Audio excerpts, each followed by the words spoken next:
నమస్తే, నేను కిట్టు. Welcome to BRK news. ఈరోజు కొన్ని ముఖ్యమైన లీగల్ అంశాల గురించి మనతో మాట్లాడేందుకు అడ్వకేట్ బాలా గారు ఉన్నారు. వారిని అడిగి కొన్ని విషయాలైతే తెలుసుకునే ప్రయత్నం చేద్దాం. నమస్తే సార్. నమస్తే. సో మామూలుగా రిమాండ్ అనే పదం మనం వింటూ ఉంటాం. అసలు రిమాండ్ అంటే ఏంటి సార్? బేసికల్గా రిమాండ్ అనేది ఎప్పుడు వాడుతూ ఉంటారంటే, ఒక పర్సన్ని అరెస్ట్ చేసిన తర్వాత పోలీస్ వాళ్ళు ఆ పర్సన్ని రిమాండ్ చేస్తారు. అంటే జుడిషియల్ కస్టడీకి పంపిస్తారు, రిమాండ్కి పంపించు. అంటే ఎందుకు జుడిషియల్ కస్టడీకి పంపిస్తారు, రిమాండ్ ఎందుకు చేస్తారు అంటే, అతన్ని డీటైన్ చేయాలి. అంటే ఫర్దర్ అఫెన్సెస్ చేయకుండా, లేకపోతే అతను ఇంకా ఏదైనా కమిట్ అవ్వకుండా, అఫెన్సెస్ని కమిట్ అవ్వకుండా, లేకపోతే ఎవిడెన్స్ని ట్యాంపర్ చేయకుండా, విట్నెస్ని ఇన్ఫ్లుయెన్స్ చేయకుండా, ఇన్వెస్టిగేషన్స్ని అబ్స్ట్రక్టివ్స్ తీసుకురాకుండా ఉండడం కోసము జనరల్గా రిమాండ్ చేయడం అనేది జరుగుతుంది. ఓకే. సో బేసిక్గా ఈ రిమాండ్ అనేది అన్ని కేసుల్లో విధిస్తారా, లేదా పర్టికులర్ కేసెస్లోనే ఉంటుందా? ఇది దీనికి కొన్ని ప్రిన్సిపల్స్ ఉన్నాయి. అర్నేష్ కుమార్ జడ్జ్మెంట్ అని ఒకటి ఉంది. అందులో 7 yearsకి బిలో ఉన్న అఫెన్సెస్ ఏవైతే ఉంటాయో, గ్రేవ్ అఫెన్సెస్ కాకుండా ప్రిలిమినరీ ఎంక్వైరీ చేసేవి కావచ్చు, లేకపోతే అక్యూజ్డ్ ప్రెజెన్స్ అవసరం లేనివి కావచ్చు, లేకపోతే అరెస్ట్ చేయాల్సిన మ్యాండేటరీ థింగ్స్ కావాల్సినవి కావచ్చు, ఇలాంటి ఉన్న వాటిలలో ఇమీడియట్గా అరెస్ట్ చేసి వాళ్ళ యొక్క ఫండమెంటల్ రైట్స్ని, లైవ్లీవుడ్ని డిస్టర్బ్ చేయకుండా ఇన్వెస్టిగేషన్ని కంటిన్యూ చేసి వాళ్ళకి నోటీస్ ఇచ్చి ఇన్వెస్టిగేషన్ని కోఆపరేట్ చేయమని చెప్పి కొన్ని ప్రొవిజన్స్ ఉన్నాయి. సో దాని ప్రకారంగా వాళ్ళని నోటీస్ ఇచ్చి 41 year నోటీస్ కానీ, ఇప్పుడు 35(3) కానీ నోటీస్ కానీ ఇచ్చి, ఎప్పుడు వాళ్ళది అవసరం ఉంటుందో ఇన్వెస్టిగేషన్కి ఆ టైంలో అపియర్ అవ్వమని చెప్పేసి పోలీసు వాళ్ళ దగ్గర కోఆపరేట్ చేయమని చెప్పేసి అడగడం జరుగుతుంది. కొన్ని కేసెస్ ఉంటాయి, హీనియస్ కేసెస్ కానీ, గ్రేవ్ అఫెన్సెస్ కానీ, ఎకనామికల్ బిగ్ అఫెన్సెస్ కానీ, ఇలాంటి సందర్భాలలో అరెస్ట్ చేసే అవకాశాలు అయితే ఉంటాయి. ఓకే. ఇప్పుడు ఒక పర్సన్ని రిమాండ్ విధించిన తర్వాత అతని మీద ఎలాంటి చర్యలు తీసుకుంటారు? రిమాండ్ విధించాక చర్యలు ఏముండవు, జైల్లో ఉంటారు. అంటే కొట్టడం, పోలీసులు అంటే వింటూ ఉంటాం మనం రెగ్యులర్గా. పోలీస్ వాళ్ళకి కొట్టే పవర్ లేదు, అబ్యూస్ చేసే పవర్ లేదు, తిట్టే పవర్ లేదు, మిమ్మల్ని ఎలా పడితే అలా బిహేవ్ చేసే పవర్ లేదు. పోలీస్ వాళ్ళకు ఉన్నది ఒకటే ఒక పవర్ ఏంటి అంటే, ఇంట్రాగేషన్ చేయడానికి. ఇంట్రాగేషన్ అంటే అర్థం ఏంటి? క్వశ్చనింగ్ చేయడం, అడగడం, ఇన్ఫర్మేషన్ తీసుకోవడం. That is called interrogation. Okay. Interrogation అంటే లాఠీ తీసుకుని కొట్టు, జెండా ఎక్కించు, తల మీద బాదు, ఎరా పడతారు ఎరగదీయని కాదు. ఇంట్రాగేషన్ అంటే ఇంటర్వ్యూయింగ్. ఓకే. ఆస్కింగ్, సిట్టింగ్ చేసి నేను ఈ క్వశ్చన్స్కి ఆన్సర్ ఎస్ ఆర్ నో ఏంటి, నువ్వేం చేశాను, ఇది this kind of information, gathering of information call interrogation. మరి థర్డ్ డిగ్రీ అని కూడా వింటూ ఉంటాం. థర్డ్ డిగ్రీ అనేది అసలు ఇల్లీగల్. థర్డ్ డిగ్రీ చేశారంటే డీకే బోసు కేసు ఒకటి ఉంది, దాని ప్రకారంగా వీళ్ళని తీసుకెళ్ళి పోలీసు వాళ్ళని తీసుకెళ్ళి లోపల పెడతారు. అప్పుడు అదొకటి ఉంది. ఇంకొకటి, పోలీస్ కస్టడీలో ఉన్నారు అంటే మీరు చాలా సేఫర్ కస్టడీలో ఉన్నారని అర్థం. పోలీస్ వాళ్ళు ఏ మాత్రం మీతో ఇల్ ట్రీట్మెంట్ చేసినా మీరు ఇమీడియట్లీ మెజిస్ట్రేట్ ముందర ప్రొడ్యూస్ చేసినప్పుడు మెజిస్ట్రేట్కి మీరు ధైర్యంగా చెప్పొచ్చు, ఓకే, వాళ్ళు ఏమేమి ఇల్ ట్రీట్మెంట్ చేశారని చెప్పేసి. లేదు అంటే మీరు అడ్వకేట్ని ఎంగేజ్ చేసుకుని వాళ్ళు చేసిన ఇల్ ట్రీట్మెంట్ మీద ఆర్టికల్ 21 వైలేషన్స్ కింద హైకోర్టులో మీరు పిటిషన్ కూడా వేసుకోవచ్చు. అప్పుడు పోలీసు వాళ్ళకి శిక్ష పడుతుంది? ఖచ్చితంగా పడుతుంది. అంటే కొన్ని సందర్భాల్లో వింటూ ఉంటాం, కొట్టారు మళ్ళీ ఇది చెప్పకు, పోలీసు వాళ్ళే దగ్గరికి వచ్చి, మన సినిమాలో చూస్తూ ఉంటాం, జడ్జి గారి దగ్గర చెప్పకండి. అయితే ఇలా ఎవరైనా ఒకవేళ పోలీసు వాళ్ళు చెప్తే మాత్రం మీరు దయచేసి అందరూ గుర్తుపెట్టుకోండి, అలా చెప్పినా జడ్జి దగ్గరికి వచ్చిన తర్వాత ఖచ్చితంగా మీకు జరిగిన అన్యాయాన్ని చెప్పండి, పోలీసు వాళ్ళు ఏమన్నారో కూడా చెప్పండి. చెబితేనే మీకు న్యాయం జరుగుతుంది. అలా చెప్పకు, చేయకు అని పోలీసు వాడు అన్నాడంటే అతను మిమ్మల్ని మ్యానిపులేట్ చేస్తున్నట్టు. అంటే మిమ్మల్ని తెలియకుండానే నేనేం తప్పు చేయలేదు, నేను నేనేం అనలేదు, నెక్స్ట్ నేను మీ మీద దొంగ కేసులు కానీ, రాంగ్ కేసెస్ కానీ, లేకపోతే ఫాల్స్ కేసెస్ కానీ బనాయిస్తే మళ్ళీ వాళ్ళ మీద శిక్షలు ఉంటాయి. అది గుర్తుపెట్టుకోండి. రేపు ఆ కేసులు కానీ మొత్తం ఫాల్స్ కేసు అని తేలితే మాత్రం వాళ్ళ ఉద్యోగాలు పోతాయి, వాళ్ళ మీద సేమ్ ఏదైతే అఫెన్స్కి పనిష్మెంట్ ఉంటుందో ఆ పనిష్మెంట్ పడుతుంది. వాళ్ళ తరపున వాళ్ళ జోబులో నుంచి కోర్టు మీకు కంపెన్సేషన్ కూడా పే చేస్తుంది అలాంటి తప్పులు చేస్తే. దీనికి బెస్ట్ సినిమా ఒకటి ఉంది, నాంది అని ఒక సినిమా వచ్చింది, గుర్తుందా మీకు? ఆ సినిమా చూడండి వాళ్ళు. అండ్ నాకు మొన్న ఒక వీడియో చూసా, అంటే మీరు కొట్టడం తప్పని చెప్తున్నారు, రోడ్డు మీద మీరు చూసారా లేదా మరి, ముగ్గురిని తీసుకొచ్చి లాఠీలతో అరికాళ్ళకు కొట్టారు. కొట్టడం అదే కాకుండా కాళ్ళ మీద నిలబడ్డారు.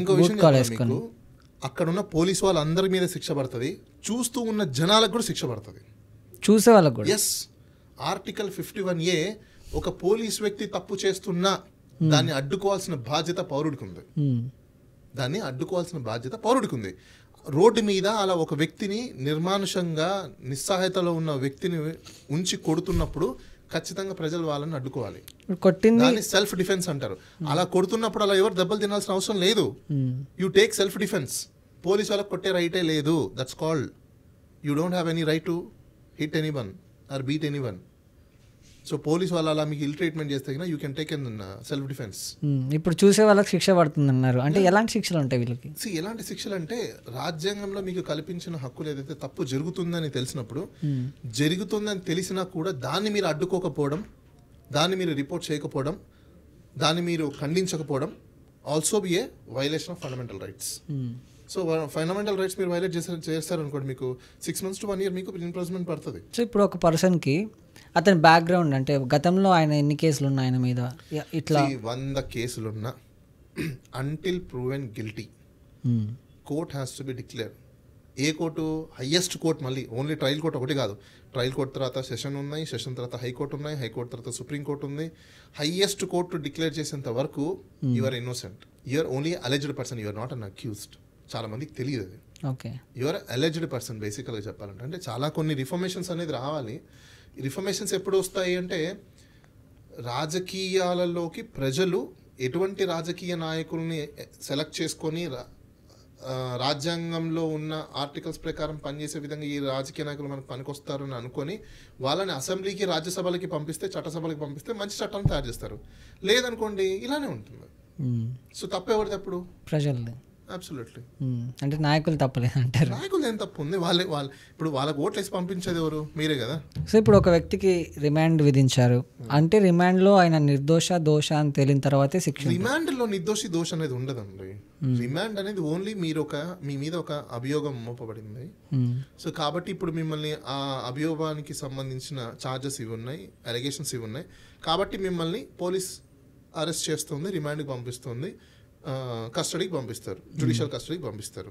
ఎందుకు అంటే జ్యుడిషియల్ కస్టడీలో మిమ్మల్ని అక్కడ డిటైన్ చేస్తారు ఫర్దర్. ఇప్పుడు మీకు స్టార్టింగ్ చెప్పాను కదా, మళ్ళీ ఇంకా అఫెన్సెస్ చేయకుండా, మీకు తర్వాత ఇంకా ఇన్వెస్టిగేషన్కి మీరు ఆటంకాలు కలిగించకుండా, ఎవిడెన్స్లని మీరు ట్యాంపర్ చేయకుండా, విట్నెస్లని ఇన్ఫ్లుయెన్స్ చేయకుండా ఉండడం కోసం మాత్రం మిమ్మల్ని కర్టైల్ చేయడం అది అంతే. ఓకే. దాని తర్వాత మళ్ళీ మీకు డిఫాల్ట్ బెయిల్స్ వస్తాయి. ఎప్పుడు 60 days and 90 days అయిపోయిన తర్వాత, స్టాట్యూటరీ పీరియడ్ అయిపోయిన తర్వాత, ఇన్వెస్టిగేషన్ కంప్లీట్ అవ్వలేదు అనుకోండి, you will get a default bail. అంటే బెయిల్ రిజెక్ట్ అనే పదం కూడా వింటూ ఉంటాం. బెయిల్ రిజెక్ట్ అంటే ఇన్ జనరల్ సర్కమ్స్టాన్సెస్ ఏమైపోతుందంటే, కొన్ని సింపుల్ కేసెస్లో, అంటే ఈ మధ్యకాలంలో మనం చూస్తున్నాం, ఈవెన్ మ్యాజిస్ట్రేట్లు కూడా non application of mind, mechanical remands ఇలాంటివి చేస్తున్నారు. అది ఎంతవరకు కరెక్ట్ కాదని చెప్పేసి సుప్రీంకోర్టు అండ్ హైకోర్టు చాలా సందర్భాల్లో కూడా చెప్పినారు. అయినా వాళ్ళు ఎందుకు చేస్తూ ఉంటారంటే, వాళ్ళకి లోకల్లో ఉన్న పొలిటికల్ ప్రెషర్స్ ఉన్నాయి. ఓకే. ఈ పొలిటికల్ ప్రెషర్స్ ఎక్కడి నుంచి పడతాయి అంటే, వీళ్ళు కూడా మళ్ళీ ఇటు తిరిగి అటు తిరిగి ఎవరికో ఒకరికి ఎక్కడో ఒక చోట ఏదో ఒక పొలిటీషియన్కి, ఏదో పొలిటికల్ పార్టీలకి హైయెస్ట్ పొజిషన్స్లో ఉన్న, అంటే గవర్నమెంట్లో జీపీలు కావచ్చు, పీపీలు కావచ్చు, అడ్వకేట్ జనరల్ కావచ్చు, గతంలో ఆ గవర్నమెంట్లో పనిచేసి ఎలివేట్ అయిన జడ్జిలు కావచ్చు, వాళ్ళ త్రూ వీళ్ళు ప్రెషర్స్ అనేది చేస్తూ ఉంటారు. సో దానివల్ల మీకు ఏమవుతుందంటే తప్పక చేయాల్సి వస్తుంది. ఓకే. వాళ్ళు కూడా ఏం చేయలేని పరిస్థితి. సో బెయిల్ ఒక కేసులో కంపల్సరీ ఇవ్వాలంటారు. ఏ కేసు అయినా bail is right, jail is exception. Simple. So ఇప్పుడు ఇఫ్ ఇన్ కేసు ఒక వ్యక్తి ఉన్నారు, ఆయనకి బెయిల్ ఇవ్వట్లేదు, ఇంకా నీకు బెయిల్ రాదు అని చెప్పేసి, అలాంటిది ఉండదండి. బెయిల్ రాదు అనేది ఉండదు. 60 days అయిపోయిన తర్వాత బై డిఫాల్ట్ బెయిల్ అనేది వస్తుంది. అంటే మీరు 60 days అని చెప్తున్నారు, బట్ కొంతమంది నాయకుల్ని ఈ మధ్యకాలంలో రీసెంట్గా అరెస్ట్ చేసిన తర్వాత 90 daysకి బెయిల్ రావాలి, 60 daysకి బెయిల్ రావాలని చెప్తున్నారు. సో ఇంకా బెయిల్ రాలేదు ఎందుకంటారు మరి? అంటే ఇంకొక కేసు ఏదైనా పెండింగ్ ఉందనుకోండి, ఆ కేసులో బెయిల్ రాకపోతే అంటే మొత్తం అన్ని కేసులు కంప్లీట్ అయిపోయేంత వరకు రిమాండ్లో ఉండాల్సి వస్తుంది. అయితే ఇక్కడ కేసులు కూడా ఆల్రెడీ పెట్టేసి ఉన్న కేసుల్లో రిమాండ్కి వెళ్ళిపోతే ఓకే, అలా కాదని చెప్పేసి ఇందులో 60 days అయిపోతుంది కాబట్టి మళ్ళీ కొత్త కేసు ఇలా పెట్టారనుకోండి, అప్పుడు కేసులు పెట్టిన వాళ్ళ మీద హైకోర్టుకు మూవ్ చేయొచ్చు మీరు. ఓకే. ఎందుకంటే vendetta of regime revenge cases అని చెప్పేసి అని, నువ్వు కేసు ముందు ఎందుకు చేయలే అంటే, ఇప్పుడు వాంటెడ్లీ నెక్సెస్ ఉంది కాబట్టే నువ్వు ఇప్పుడు మళ్ళీ కరెక్ట్గా 50th day ఎఫ్ఐఆర్ కడుతున్నావు అంటే దాని అర్థం ఏంటి? ఇన్ని డేస్ నువ్వేం పని, వాళ్ళ మీద సర్వీస్ రూల్స్ మీద వెళ్ళాలి. అప్పుడు వీళ్ళు ఇన్ని డేస్ నీకు జీతం ఇస్తున్నారు, పని చేస్తున్నారు, నీకు ఆ రోజు నువ్వు ఎందుకు జరగలేదు, ఈ రోజు ఇంత అర్జెన్సీ ఏమొచ్చిందంటే బికాస్ ఇంత హెరాస్ చేయడం కోసమే చేస్తున్నారు, అది క్లియర్ కట్గా అక్కడ అర్థమైపోతుంది.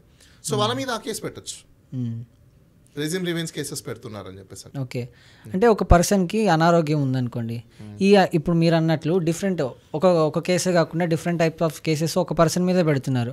ఈ అనారోగ్యం సమస్య చూపించి ఇతను బెయిల్ తీసుకోవచ్చు అంటే ఒక కేసులోనే వస్తుందా? అండి, ఒకటి అనారోగ్యంగా ఉన్నప్పుడు ఎయిదర్ జుడిషియల్ రిమాండ్లో ఉంటే అది బాధ్యత స్టేట్ గవర్నమెంట్ అయితే వాళ్ళే మొత్తం ట్రీట్మెంట్ అని తీస్తారు. లేదనుకుంటే బెయిల్ ఇచ్చే సందర్భాలు కూడా ఉంటాయి. రెండిట్లో ఏదైనా జరుగుతుంది. సో మీకు హెల్త్ బాగాలేదంటే మాత్రం జడ్జికి ఇమీడియట్గా మీరు కంప్లైంట్ చేసిన మరుక్షణమే జడ్జే ఆర్డర్ చేస్తారు మీకు హాస్పిటల్ అడ్మిట్ చేయండి అని చెప్పేసి. అలా చేయని పక్షంలో వాళ్ళకి ఏదైనా జరిగింది అనుకోండి, సపోజ్ ఎవరైతే జైల్ అథారిటీ ఉంటారో వాళ్ళ మీద కేసు పడుతుంది. అలానే జడ్జికి ఒకవేళ చెప్పిన తర్వాత కూడా ఆ మ్యాజిస్ట్రేట్ కానీ ఒకవేళ చేయకుండా పట్టించుకోకుండా ఉంటే వాళ్ళ మీద కూడా కేసు పడుతుంది. అంటే ఇప్పుడు కొంతమంది ఉన్న ఎవరైతే నాయకులు అరెస్ట్ కాబడ్డారో వాళ్ళ మీద సేమ్ మీరు చెప్పేలాగానే 15 రోజులకు ఒకసారి మళ్ళీ అదే రెజ్యూమ్ రివెంజ్ కేసెస్ పెట్టినప్పుడు ఇప్పుడు మనం ఏం చేయలేము. ఇప్పుడు దాని ప్రొసీజర్ ఎలా ఫాలో అవుతున్నారు ఏంటనేది ఒకసారి మనం చూడాలి. ఆ ప్రొసీజర్ ఫాలో అయ్యేదాన్ని బట్టి వాళ్ళు ఎటువంటి అప్లికేషన్స్ని మూవ్ చేస్తున్నారు అంటే ఇక్కడ 2 things అండి. Rule of law and procedure of court procedures, if you know very well, you will succeed it. If you don't know and what application you want to move and what procedure of law you want to invoke and what kind of sections you want to invoke, if you don't know, that is very difficult again. So you have to know thorough. Okay. Thorough knowledge if you have, you can move the proper application and you will get a relief. But nowadays what's the problem is happening? You are not moving in a proper application, you are seeking the relief. How? It's a question. అంటే proper application లేదా? Proper application లేనప్పుడు, proper provision of law ను invoke చేయనప్పుడు, proper content ను incorporate చేయనప్పుడు court may not be satisfied because of reason your application is incomplete, your application is broken. That's the reason nowadays the people are not getting a proper relief. So if you approach a good lawyer who knows the procedure and process and rule of law and infringement of rights and facts, if you understand, definitely you will get a relief. Okay. ఇప్పుడు చాలామందికి కొన్ని doubts ఉంటాయి. ఎలా అంటే నిర్దోషులకి శిక్ష పడి దోషులు తప్పించుకుంటూ ఉంటారు బికాస్ ఆఫ్ మీరు అనకూడదు మీ లాయర్స్ వల్ల. లాయర్స్ నిందితులు ఎవరైతే ఉన్నారో వాళ్ళ సైడ్ వాదించి కేసులు గెలుస్తూ ఉంటారు. అంటే ఇప్పుడు కోర్టు ఎలా చూస్తుంది అందులోని ఏం చూసి వాళ్ళకి? ఏ దానికైనా ఎవరికైనా స్కేలింగ్ అండి. ఆ స్కేలింగ్ లో బ్యాలెన్సింగ్ అనేది ఇంపార్టెంట్. ఎవరెంత ప్రొజెక్ట్ చేశారు, ఎవరెంత ప్రొజెక్ట్ చేయలేదు, స్టేట్మెంట్స్ని మనం ప్రాపర్గా ఏ విధంగా జడ్జికి అర్థమయ్యే విధంగా ఏ విధంగా చెప్పాము అనే దాని మీద డిపెండ్ అయి ఉంటుంది. సింపుల్. దీంట్లో 2 things. In case me argument మీరు ప్రాపర్గా చేయలేకపోతే రిటర్న్ ఆర్గ్యుమెంట్ సబ్మిట్ చేసినప్పుడు రిటర్న్ ఆర్గ్యుమెంట్ని చూసుకొని ఖచ్చితంగా మీకు రిలీఫ్ అయితే జరుగుతుంది. చాలా మంది రిటర్న్ ఆర్గ్యుమెంట్స్ చేయలేని సందర్భాలు ఎన్నో ఉంటాయి. సో కాబట్టి ఇవన్నీ కొన్ని లాకునెస్ ఉన్నాయి. అంటే జ్యుడిషియరీ సిస్టంలో అన్నీ ద పర్ఫెక్ట్ అని అనుకోవడానికి లేదు, అలా అని చెప్పేసి అని నథింగ్ అనుకోవడానికి లేదు. 2 బ్యాలెన్సింగ్ అక్కడ కూడా జరుగుతుంది. ఇంబ్యాలెన్సింగ్ అనేది ఎప్పుడైనా ఒకటి గుర్తుపెట్టుకోండి, human psychology, anthropology is very important for any department or any tier. మనది 3 tier system, legislator, executive, judiciary. ఈ అన్నిట్లో కూడా మీకు ప్రాపర్ మైండ్ సెట్ ఉండాలి, మీ ఇంటెన్షన్ బాగుండాలి, మీ నాలెడ్జ్ అయి ఉండాలి, మీరు ఇల్విల్ మైండ్ సెట్స్ ఉండకూడదు, మీ కాండక్ట్ బాగుండాలి, మీ యొక్క సర్కిల్ బాగుండాలి. ఇవన్నీ చాలా ఇంపార్టెంట్. ఎందుకు? మీరు నారోస్టిక్ మైండ్స్లో ఉన్న వ్యక్తులను తీసుకొచ్చి మీరు రాజ్యాధికారంలో పెడితే వాడు నారోస్టిక్గానే ఆలోచిస్తాడు, ఎలాబరేటెడ్గా ఆలోచించాడు కదా. ఎందుకు ఆలోచిస్తాడు ఎలాబరేటెడ్గా? స్వార్థపరుని తీసుకొచ్చి పెడితే ఏం చేస్తాడు? స్వార్థంగానే ఆలోచిస్తాడు. సో అది ప్రతి ఒక్కటి కూడా చాలా ఇంపార్టెంట్. అన్నిటిని కూడా బ్యాలెన్స్ చేసుకోవాల్సిన బాధ్యత ఎవరి మీద ఉంది? ప్రజల మీద ఉంది. ఎన్నుకునేటప్పుడు నాయకుల్ని కులాల, మతాల, ప్రాంతాల ఎక్స్పీరియన్స్ ఉందని చెప్పేసి 40 సంవత్సరాల ఇండస్ట్రీ అని చెప్పేసి ఎన్నుకుంటే ఏమవుతుంది? మీ భవిష్యత్తులో పోతాయి. అంటే లాకి ఎవరు ఎక్కువ కాదు, అందరు సమానమే అని వింటూ ఉంటాం. అంటే పొలిటికల్ ప్రెజర్కి ఈ లాకి సంబంధం ఉందంటారా? జుడిషియరీ లా లేని పాలిటిక్స్ అనేది లేదండి. Politics comes under the law only, under the roof of constitution. Constitution is umbrella. Okay. ఆ అంబ్రెల్లా కిందనే మొత్తం అన్నీ వస్తాయి. అంబ్రెల్లాకి పైన ఒక బాస్ ఉన్నారు. Do you know who is this? ఎవరండి? కాన్స్టిట్యూషన్కి ఒక బాస్ ఉన్నారు, తెలుసా మీకు? We lawyers. No, we the people of India. Okay. మనం బాస్ కాన్స్టిట్యూషన్కి. ఓకే. ఆ రాజ్యాంగాన్ని బాస్ ఎవరంటే ప్రజలు. మనము మన రాజ్యాంగాన్ని తయారు చేసుకున్నాం. We the people of India resolve this constitutions only అని రాస్తాం. ఎందుకు? మనమందరం కలుపుకొని రాసుకున్న కండిషన్స్ అదంతే. We design the structure.